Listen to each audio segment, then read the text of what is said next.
الله وحده لا شريك له ونشهد أن سيدنا وسندنا وشفيعنا ومولانا محمدا عبده ورسوله. أعوذ بالله من الشيطان الرجيم. بسم الله الرحمن الرحيم. إنا أنزلناه في ليلة القدر وما أدراك ما ليلة القدر. ليلة القدر خير من 1000 شهر. تنزل الملائكة والروح فيها بإذن ربهم من كل أمر. سلام هي حتى مطلع الفجر. وقال النبي صلى الله عليه وسلم: من قام رمضان ليلة القدر إيمانا واحتسابا غفر له ما تقدم من ذنبه. صدق الله العظيم وصدق رسوله النبي الكريم، ونحن على ذلك لمن الشاهدين والشاكرين والحمد لله رب العالمين. میرے واجب الاحترام معزز دوستو، بھائیو، بزرگوں، رمضان کا دوسرا عشرہ اپنے اختتام پذیر ہونے جا رہا ہے، اور اگلا عشرہ رمضان کا آخری عشرہ ہے۔ رمضان کے آخری عشرے میں 3 عبادات بہت زیادہ ثواب کے مستحق ہے۔ سب سے پہلا جو عمل ہے آخری عشرے میں وہ اعتکاف ہے، اور دوسرا بہترین عمل وہ لیلۃ القدر کی عبادت ہے، اور تیسرا اللہ جل شانہ نے قرآن کریم جیسے عظیم کتاب کو آخری عشرے میں نازل فرمایا۔ رمضان تو پورا ہی برکت والا مہینہ ہے، لیکن اس کے آخری عشر کا تعلق چونکہ قرآن سے ہے، اور نبی اکرم صلی اللہ علیہ وسلم بھی آخری عشرے میں اعتکاف فرمایا کرتے تھے۔ حضرت ابو ہریرہ رضی اللہ تعالی عنہ سے حدیث مروی ہے جس میں فرماتے کہ نبی علیہ الصلوۃ والسلام نے جب مکہ سے مدینے کی طرف ہجرت کی، پھر آپ نے تسلسل کے ساتھ کبھی اعتکاف چھوڑا نہیں، یعنی آپ اعتکاف فرمایا کرتے تھے۔ ذرا سماعت فرما لیں، اعتکاف کے 3 قسم ہیں بھائی۔ ایک ہوتا ہے واجب اعتکاف، اور ایک ہوتا ہے مسنون سنت اعتکاف، اور تیسرا اعتکاف مستحب ہے۔ اب واجب اعتکاف کون سا ہے؟ علماء نے لکھا کہ ایک بندے نے نظر مان لی کہ بھئی میرا اگر فلاں کام ہو جائے تو میں اعتکاف کروں گا 10 دن 5 دن، جتنا بھی انہوں نے نظر مانی ہوگی۔ اب جیسے اس کا وہ کام ہوتا ہے تو اس کے اوپر اعتکاف کرنا واجب ہے، لیکن روزوں سمیت، چونکہ اعتکاف اور روزہ ایک دوسرے کے مترادف ہے۔ اب اس نے روزے کی نیت تو نہیں کی، صرف اعتکاف ہی کی نیت کیا، لیکن یہاں پر آٹومیٹکلی اعتکاف کے ساتھ روزہ بھی واجب ہو جائے گا۔ یہ ہے واجب اعتکاف۔ ایک اعتکاف ہے سنت، جو نبی علیہ الصلوۃ والسلام سے ثابت ہے، اور آپ مکہ سے جب آپ نے ہجرت کی مدینے کی طرف تو آپ اعتکاف فرمایا کرتے تھے۔ یہ جو اعتکاف کی نزول ہے یہ ہر دور میں تھا۔ حضرت ابراہیم علیہ السلام کے بارے میں آتا ہے کہ اللہ جل شانہ فرماتے وَعَهِدْنَا إِلَىٰ إِبْرَاهِيمَ وَإِسْمَاعِيلَ أَن طَهِّرَ بَيْتِيَ لِلطَّائِفِينَ وَالْعَاكِفِينَ وَالرُّكَّعِ السُّجُودِ، کہ اے ابراہیم، آپ اور اسماعیل علیہ السلام کعبے کو صاف کریں، طواف کرنے والوں کے لیے اور معتکفین کے لیے، اور اس کے ساتھ ساتھ رکوع کرنے والوں کے لیے۔ تو اس سے اس بات کا پتہ چلا کہ نبی علیہ السلام کے دور میں بھی اعتکاف اور ہر دور میں اعتکاف تھا۔ ایک ہوتا ہے مستحب اعتکاف، میں اور آپ مسجد میں آتے نماز کے لیے اور ہم یہ ارادہ کر لے بھائی کہ میں جتنا وقت مسجد میں ٹھہروں گا تو میں اعتکاف کی نیت کروں گا. بھائی اعتکاف کی نیت کر لیے مسجد میں داخل ہوا, اب جتنا وقت مسجد میں ٹھہرا رہے گا اس کو فری میں اعتکاف کا ثواب ملتا جائے گا. تو اعتکاف ایک سنت عمل ہے, اور اعتکاف کا مطلب یہ ہے کہ ٹھہر جانا. اب اعتکاف کہاں پر جائز ہے اور کہاں پر جائز نہیں, کیونکہ آج آخری عشرہ آگے شروع ہونے والا ہے. تو علماء نے لکھا کہ اصل اعتکاف تو یہ کہ بندہ مکہ مکرمہ میں اعتکاف کر لے, لیکن ہر بندہ تو آ نہیں جا سکتا. دوسرا اعتکاف پھر مدینے میں کر لے. اللہ تعالیٰ نے مجھے 2 سال پہلے میں خود وہاں اعتکاف میں بیٹھا ہوا تھا مدینے میں, بڑے انوارات ہیں وہاں پہ. اور تیسرا یہ ہے کہ بندہ بیت المقدس میں اعتکاف کرے, اور اگر وہاں نہیں کر سکتے تو اپنی جو بڑی بڑی مساجد ہیں جہاں پر جمعہ کی نماز ہوتا ہو, 5 وقت کی نماز وہاں پر ہوتا ہو, محلے کا مسجد ہو بڑا, اس میں اعتکاف کر لے. اعتکاف سنت مؤکدہ علی الکفایہ ہے, یہ آپ ذہن میں رکھیں. اگر پوری محلے میں سے کوئی ایک بندہ اعتکاف پر نہیں بیٹھا تو پورا محلہ گناہگار ہوگا.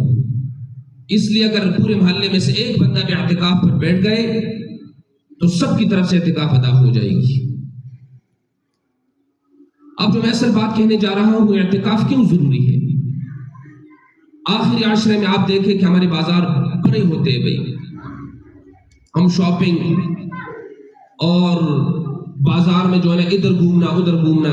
آخری عشرہ چونکہ عبادت کا مہینہ ہے, اللہ کے محبوب علیہ الصلوۃ والسلام نے فرمایا, بخاری شریف کے اندر حدیث ہے کہ جس میں فرماتے ہیں, امام بخاری نے اس حدیث کو لایا ہے, فرماتے کہ نبی علیہ الصلوۃ والسلام فرماتے کہ آخری یعنی رمضان کے آخری عشرے میں طاق راتوں میں لیلۃ القدر کو تلاش کرو. میں نے آپ کے سامنے قرآن کریم کی آیات بھی پڑھ کر سنائی کہ جس میں اللہ جل شانہ فرماتے کہ لیلۃ القدر کی رات کی عبادت 1000 مہینوں سے افضل ہے. اب یہاں اندازہ لگا لیں 1000 مہینوں سے کیا مراد ہے. علماء نے تدبیر کی ہے یہاں پہ کہ 1000 مہینوں سے مراد 83 سال کی عبادت. کتنے بھائی؟ 83 سال کی عبادت. اسلام کی شروع میں نبی علیہ الصلوۃ والسلام کو اس رات کی تعین بتا دیا تھا کہ بھئی یہ جو لیلۃ القدر کی رات ہے یہ کب ہے. لیکن نبی علیہ الصلوۃ والسلام جیسے اپنے حجرے سے نکلے اور آپ مسجد نبوی آ رہے تھے کہ میں جا کر صحابہ کرام کو اس رات کی تعین بتا دوں, تو 2 صحابہ کو دیکھا آپس میں لڑ رہے تھے. جب لڑ رہے تھے تو نبی علیہ الصلوۃ والسلام ان کے آپس میں تکرار, نبی علیہ السلام جب ان کے پاس آئے تو یہ اس رات کی تعین کو دوبارہ اٹھا لیا گیا. اب میں اپنی ذوق میں یہ بات کہا کرتا ہوں, اس میں بھی اللہ کی مصلحت ہوگی. اگر اللہ جل شانہ اس رات کی تعین بتا دیتے, یہ فار ایگزامپل 21 کو ہے, 25 کو ہے, 27 کو ہے, تو پھر میں اور آپ تو اسی رات کی عبادت کرتے, باقی کوئی عبادت ہم نہ کرتے. لیکن اس رات کی تعین اٹھانے میں بھی اللہ کی مصلحت ہے. بھی اللہ کے نبی فرماتے کہ آخری یعنی رمضان المبارک کے آخری عشرے میں طاق راتوں میں اس رات کو تلاش کرو. تو کتنی بڑی بات ہے بھائی. اس سے اس بات کا پتہ چلا کہ رمضان اللہ کا مہینہ ہے بھائی, اب اس میں عبادت کرتے ہیں بھائی. اب اس سے اگلی بات تمہیں اور بتا دوں. ایک بندہ مسجد میں اعتکاف کے لیے بیٹھ گیا بھائی. اعتکاف میں وہ اس لیے اعتکاف میں بیٹھتا ہے کہ مجھ سے اللہ راضی ہو جائے, اس لیے بیٹھتے نا بھائی. حضرت امام غزالی رحمۃ اللہ علیہ نے واقعہ لکھا ہے, یعنی مہمان اگر گھر میں موجود ہوتا تو کھانا کھاتے ورنہ کھانا نہ کھاتے. ابراہیم علیہ الصلوۃ والسلام نے دیکھا کہ گھر کے پاس ایک شخص گزر رہا ہے, مجوسی ہے. آپ نے ان کو اپنے پاس بلایا, کھانے میں بٹھایا اور کہا کہ رب کی بسم اللہ سے کھانے کو شروع کرے. اس نے کہا میں اس کھانے کو بسم اللہ نہیں پڑھتا, اس لیے کہ میں مجوسی ہوں اور میں تمہارے رب کو نہیں مانتا. ابراہیم علیہ السلام نے کہا اگر میرے رب کو نہیں مانتا یہ کھانا آپ کو نہیں مل سکے گا، آپ یہاں سے اٹھ کے چلے جاؤ۔ اٹھ کے چلا گیا۔ اللہ جل شانہ نے فوری طور پر حضرت ابراہیم علیہ نبینا علیہ السلام کسے ہم کلام ہوئے اور آپ نے فرمایا ابراہیم اس بندے کو 30 سال تک میں کھانا کھلاتا رہا، آج دسترخوان سے اٹھا لیا، جا کے اس کو دوبارہ بنا کے لاؤ۔ اللہ اتنا غفور رحیم ذات ہے بھائی۔ اعتکاف کی بات ہو رہی ہے اس لیے میں اس واقعہ کو ذکر کر رہا ہوں۔ ابراہیم علیہ السلام اس بندے کے پاس گئے، اس کو پاس لایا اور کہا کہ بسم اللہ پڑھ کر شروع کرو۔ اس نے کہا میں نہیں پڑھتا۔ اس نے کہا جس وقت میں نے تمہیں یہاں سے اٹھایا اس وقت اللہ جل شانہ نے مجھ سے ہم کلام ہوئے اور فرمانے لگے 30 سال تک اس بندے کو میں نے اپنے دسترخوان سے کبھی نہیں اٹھایا، تا تو مجوسی اس کے باوجود بھی اس کو میں روزی دیتا رہا، آپ نے اس کو کس طرح اٹھایا؟ جب اس مجوسی نے ان باتوں کو سنا اس نے کہا میں بھی تمہارے رب کے اوپر ایمان لاتا ہوں۔ اتنا بڑا غفور رحیم ذات ہے بھیا۔ مسجد میں آئے، مسجد میں آپ بیٹھے یکسو ہو کے رب کے سامنے آپ روئیں، اللہ آپ کو معاف نہ کرے۔ حضرت عبدالوحید بن زید رحمت اللہ علیہ نے ایک واقعہ لکھا ہے، عربی کتابوں کے اندر واقعہ موجود ہے۔ فرماتے کہ ہم کچھ دوستوں کے ساتھ نکلے تو کشتی پر جب ہم سوار ہوئے، جب کشتی سمندر کے درمیان میں پہنچی تو اس وقت کشتی میں جو ہے وہ ہوا بہت زیادہ تیز تھی، کشتی ڈوبنے لگی۔ تو ہم نے اپنے ساتھیوں سے مشورہ کیا اور ان سے میں نے کہا کہ ہم اس طرح کرتے ہیں کہ یہاں پر ٹھہر جاتے ہیں اور جیسے ہی ہوا کم ہو جائے ان سے اگلا سفر ہم آگے طے کر لیں گے۔ عبدالوحید بن زید فرماتے کہ جیسے ہم سمندر پار کر کے ایک ویران جگہ پر ہم پہنچے، وہاں پر ایک شخص کو ہم نے دیکھا۔ دھیان سے اس واقعہ کو سننا۔ فرماتے جیسے ہم وہاں پر پہنچے ایک شخص کو ہم نے دیکھا جس نے ایک بت بنایا ہوا ہے، اس بت کے سامنے وہ عبادت کر رہے۔ ہم نے جا کر اس کو دعوت دی کہ بھئی جس بت کی تم عبادت کرتے ہو نا، اس بت کی عبادت نہ کرو، رب کی عبادت کرو جس رب نے تمہیں بنایا۔ اس نے کہا وہ رب کون سا ہے؟ اس رب کی پہچان تو مجھے ذرا کرواؤ۔ اس نے کہا ہمارے پاس ہمارے نبی آئے تھے، ہمیں اپنی تعلیمات دے کر گئے، قرآن جیسے عظیم کتاب ہمیں دے کر گئے۔ تو عبدالوحید بن زید فرماتے کہ اس شخص نے مجھے کہا ذرا وہ قرآن تو پڑھ کر سنائے۔ فرماتے میں نے جب قرآن کریم کی تلاوت شروع کر دی اس کے سامنے اس بندے کے پاؤں کے نیچے سے زمین نکل گیا بھائی، اور فرمایا اس نے فوری طور پر کہا کہ مجھے کلمہ پڑھاؤ تاکہ میں مسلمان ہو جاؤں۔ عبدالوحید بن زید فرماتے کہ ہم نے اس کو کلمہ پڑھایا، بندہ مسلمان ہوا، اور فرماتے کہ رات جب ہوئی تو ہم نے اس کو نماز بھی سکھائی کہ بھئی نماز اس طرح پڑھتے ہیں، اس طرح پڑھتے ہیں۔ فرماتے جب رات گئی تو اس نے مجھ سے کہا کہ بھئی تمہارا رب بھی سوتا ہے؟ اس مجوسی نے کہا بھئی کہ جو ایک بت کے سامنے عبادت کر رہے، اب مسلمان ہوئے، نائرہ مسلمان ہے، فرماتے تمہارا رب بھی سوتا ہے؟ تو میں نے کہا ہمارا رب تو نہیں سوتا۔ میں نے آیات الکرسی کی آیاتیں پڑھ کر سنائی، اللہ لا الہ الا هو الحی القیوم لا تأخذه سنة ولا نوم له ما في السماوات وما في الارض، کہ میرے رب ایک سیکنڈ بھی اپنے پوری دنیا کے مسلمانوں سے، خواہ مشرک ہے، خواہ جو جس عقیدے سے جس کا تعلق ہے، اس سے ایک سیکنڈ کے لیے بھی غافل نہیں۔ تو فرماتے کہ رب نہیں سوتا اور میں سو جاؤں، ایسا نہیں ہو سکتا۔ فرمایا عبادت میں لگ گئے۔ تو یہ عبدالوحید بن زید کہتے ہیں میں نے رات کو خواب دیکھا، جنت کو میں نے دیکھا، جنت میں ایک حور ہے جو اسی کے انتظار میں ہے کہ کب یہ آئے گا اور میری اس کی شادی جنت میں ہوگی۔ فرماتے کہ میں نے جب یہ خواب دیکھا، اس بندے کو ہم نے اپنے ساتھ لیا، آگے ہوا بھی رک گئی، ہم اگلے مراحل کی طرف ہم گامزد ہو گئے، یعنی روانہ ہو گئے۔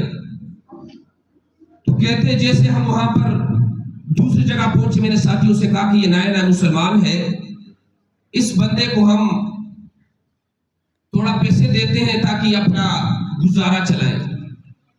فرماتے کہ جیسے ہم نے پیسے جمع کیے اور اس مجوسی کو جو مسلمان ہوئے تو اس کو ہم نے دینے لگا کہ یہ پیسے لو اور اپنا گزارا چلاؤ.